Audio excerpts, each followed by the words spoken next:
First things first, we're going to get into the games. And Bally, you have been rhythming it up on your old 3DS. I have.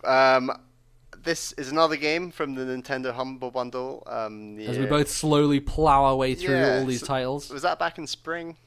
It was a while ago. It was a while ago. It did dump like 11 or 12 games on us, so it's taken us a little bit of time to get through them. And I think between us, we've actually been doing pretty well in terms of getting through them. I've been having a really good time with them so far. So I've been playing Rhythm Thief. This game came out way back in 2012 on Yeah, I the remember 3DS. it being one of the big, there was a time when 3DS was very sparse and there wasn't much coming out. And I remember this being a pretty big release at the time because, there was such lack of software going on. And people were pretty positive back then. They thought, it's this neat kind of roll-up of a Layton style thing mixed with a rhythm game. And Exactly. I was always interested in it, but I never quite, went over the edge. I was waiting for it to hit, maybe £5 or something and then Yeah. grab it from a game, used or something like that. But fortunately enough, we had it digitally through the Humble Bundle, so I don't have to do that anymore. I should say it was also made by Sega, which is interesting and a bit unusual. But this is the first, I'd say, Japanese rhythm game, you might say. I mean, obviously I've played stuff like Guitar Hero, Rock Band. I think there's rhythm elements of WarioWare. Donkey Konga, my Donkey friend. Konga, don't forget Donkey Konga. Obviously. Love that game. Yeah. But this, other than that lot, this is sort of my first. So, like you said, it's a rhythm game with a heavy emphasis on narrative. There's a lot of pointing and clicking. It's almost like a traditional PC adventure game in some ways. Yeah. Really slow parts. I really didn't enjoy the pointing and clicking much. I think where this game shines are the cutscenes. There are some incredible sort of anime style cutscenes that are really enjoyable, and obviously I think the rhythm games are the best part of the game. In terms of the cutscenes, they tend to there tends to be a lot more cutscenes and rhythm games falling closer together near the end of the game. Early on in the game, it can feel like there's quite long stretches of pointing and clicking. Is it very kind of obscure puzzle-based stuff, or is it just very obvious, go here, use this thing? Very Because obvious. Okay, so Very it's not obvious. really taxing you, it's just kind of busy work. Yeah, you're never going back. You're never backtracking beyond literally one screen, and then there's a person who's like, "Oh, hey, you were you need to do this one little thing to get past this one thing. I'll help you with that." And then you move back to the other square, and then you press a thing, and it's like, okay, great. And there are puzzles on the map. Some of them are rhythm based. Some of them are just sort of memorization, I guess. Those are okay. They're not amazing. I think that the rhythm games, like I said, are the real sort of meat and potatoes, you might say, of the game. The story it starts pretty traditionally, and I should say the whole game is based in Paris, and it's really, I vaguely know the geography of Paris, and they do try to stick to it to some degree, which is really interesting. At times you're getting a tram right out to Versailles and stuff like that, and it does visit locations near Paris, which is cool. And obviously you got the Arc de Triomphe, the Eiffel Tower, the Louvre. There's a lot based around that because that is very closely intertwined with the story. A lot of famous landmarks in Paris they can work with. Yeah, really, exactly. so. And they really go to all of them. It's really impressive. The whole story is based around art. I'm not going to give away spoilers. The story... You're like an art thief, right? Yeah, I mean, it becomes clear why you're stealing and what the reasons are. And it's a pretty good story, I think. The story gets more and more crazy. And there's definitely parts that I don't feel like they tie up as well as I'd like them to. And I know that there's no sequel to this game, which is a bit unusual. It was a standalone. So that's a bit strange. There's some really random and unexpectedly dark moments. Really shocking. I was like, it's all been really kiddie themed so far, and all of a sudden it was like, wow, okay. I don't want to give away what made it dark, but it was just like, okay, was quite surprised because it had a fairly young person tone. Sure. I think the music, which is obviously such a crucial part of these style of rhythm games, is a bit mixed.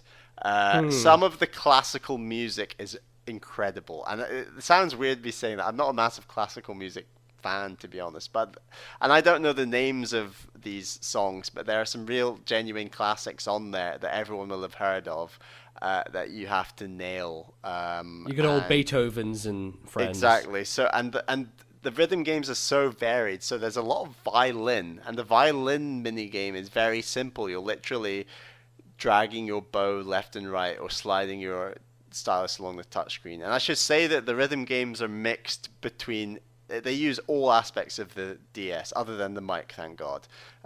So there are tilt mini games. They're some of the hardest. Oh, really? I didn't realize that. I thought it was just like touchscreen based and button based. Yeah, mixing rhythm games with the tilting aspect is really tough. And I was actually on a plane going from Edinburgh, right, you were telling me that, yeah. Edinburgh to London, and there was a guy next to me, and I'm just sort of like, because obviously this is a narrative-driven game, like the games you're playing are sequential, so you're not going to get onto the next one until you beat the last one. So I was like struggling with this tilting one on a plane, and I thought, well, I don't want to be. I've got it's like an hour on the plane ahead of me. I don't want to just be stuck on this the whole time. So I better beat it. So I just sort of ignored the fact that I looked like an absolute idiot on the plane, and just, yeah. just tilted my way to victory.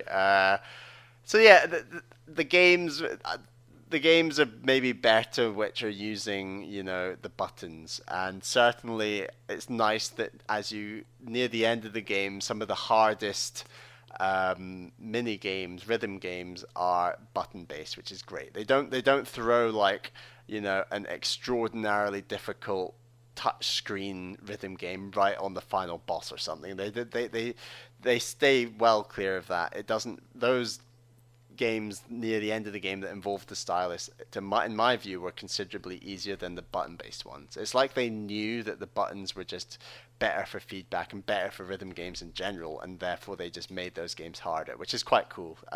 Some of the later rhythm games are really, balls to the wall hard, like really difficult stuff.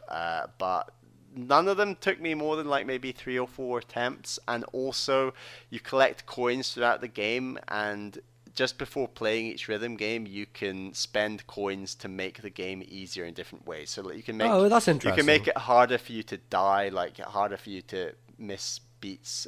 You can make, I think there's some other power up that gives you like an extra pause or like an extra second. I don't really know how it works. I never used any of them. I managed to beat this, clean. Hardcore. Hard to get. So I remember playing the demo for this back in the day, and the idea of your rank being based on how well you did by the end of the rhythm game, whereas as opposed to like tracking your progress throughout the entire thing and then making an assessment at the end as how you did like overall. Your grade like goes up and down as you play, and as you get worse it goes down, and as you get better it goes up. Exactly, but so your grade the entire time. The key thing about it going up and down is it takes maybe 15 to 20 notes, maybe not that many, about 15 or fewer notes to increase from, say, a C to a B.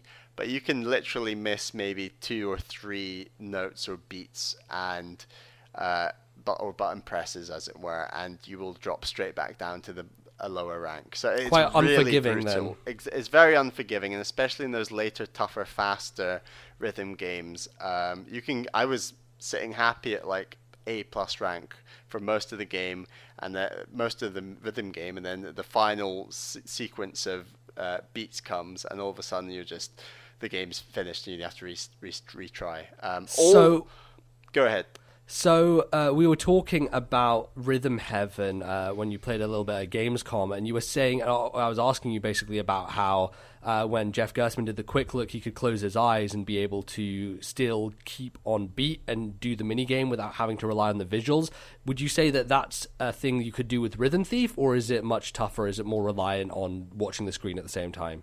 To some degree, I think Rhythm Heaven, from the little bit I played at Gamescom, just was better rhythmically. I think the challenge of playing this game with your eyes closed, I don't think would go as well as Rhythm Heaven. Okay. There are a lot of visual cues, and there were some games where it was just really, really awkward timing, and really, I'm not saying off timing, but awkward. really tough at times. That I really struggled with, and some games so each game has like a star rating for how difficult they are. And some of the games were quite low star ratings, just had really awkward rhythms that really mucked me up a bit. So it's a weird one. I think that ultimately the rhythm games are fantastic, but if you're wanting a rhythm game, I think this game has too much story. And then if you're wanting a story game, there's perhaps too many rhythm games. It's a really funny combination. Basically, you need to be a fan of both, like the Lincoln style of narrative and hardcore rhythm stuff. Precisely. As well. You really have to accept what the game's giving you and not get too grumpy when you get a long cutscene or you get a rhythm game just thrown at you out of the blue that's pretty challenging. Right. And I think stepping back and taking it all in, it's a really strong package. I really did think the story was intriguing to a degree. I'm not going to give it top marks. It's not, I don't know. It ain't no Xenoblade. Right. And I think in terms of the rhythm games, they're great. But I think even from the little bit of rhythm heaven, like I said, I played at Gamescom, I think it's maybe doing the rhythm part better. So this is it's a really unique hybrid, and I would highly recommend playing it. I think it is a really good time. There's maybe a bit too much point and click early on. And also, if you've never been to Paris, this is like a really cool little virtual tour. Almost. A virtual tour. And obviously Nintendo did that strange thing with the Louvre where they did this deal where you could... Right, with 3DSs, 3DS to tour around the Louvre. This was around that same time, I want to say. Yeah, it was, but pretty much. So. But yeah, cool knowledge of Paris. There's a bit of French history there, and they integrate French history into the plot in a really interesting way that I don't want to give away. But okay. MBZ, I look forward to you giving this a go at some point. Yeah, sure. Before you close out, how's the 3D? Is it a nice... Sure. Because this was like at the start of the system, so I imagine they put some attention to it. I think the 3D is good. I just don't think it's a very good-looking game. Okay. Like they're far better looking games. I think the cutscenes look fantastic, but obviously they're not in. They're an animated style, right? That's an animated actual cutscene. Yeah. Out of engine, I guess, as it were. Sure. Whereas the sort of in-engine rhythm games in 3D, they look good, but in terms of the does 3D that help depth, but not with like getting the rhythm on time. Like, is it affecting the gameplay in any way? Debatable. Okay. I don't really want to come down one way or the other. Random cool thing it does is that for the mini games that involve tilting the system, it automatically turns the 3D off, and it tells you that. And that's that's a pretty cool, bold thing to do that I think is sensible and works. Totally, yeah. Overall, sense. Cool game. Not top marks, but this is definitely a great game worth playing. If you enjoyed this discussion and would like to hear more, consider subscribing to us on YouTube and following the podcast playlist. You can also find us on iTunes and various other places. Follow us on Twitter at TNL Podcast and email us thisnintendolife@gmail.com. Thanks for watching. We'll see you next time.